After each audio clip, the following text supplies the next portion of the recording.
بعض وہ محروم بھی ہیں، میں کہوں گا شاید اگر میں ان کو بدقسمت کہوں تو غلط نہیں ہے، کہ جن پر حج فرض ہے مگر وہ حج نہیں کرتے. یہ بدقسمتی ہے، محرومی ہے کہ اگر حج بھی نہیں کریں گے تو پھر کیا کریں گے؟ مکہ نہیں دیکھا، مدینہ نہیں دیکھا، مینا نہیں دیکھا، عرفات نہیں دیکھا، مقام احد نہیں دیکھا، تو کہیں گے کہ ہم نے عمرے میں دیکھ لیا. مگر جب حج فرض ہے تو فرض حج ادا کرنا ہے، کہ جو فرض ہونے کے باوجود حج نہ کرے اور اپنا فرض یہ ادا نہ کرے. حدیث پاک میں آتا ہے اس بات کی کوئی پرواہ نہیں کہ یہودی ہو کے مرے کہ نصرانی ہو کر مرے. اللہ اللہ تو اللہ.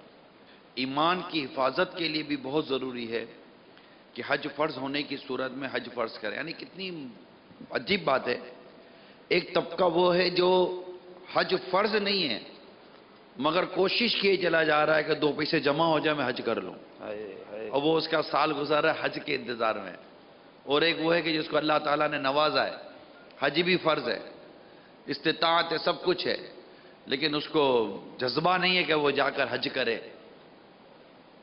اور یہ مبارک مقامات کی زیارت بھی کرے.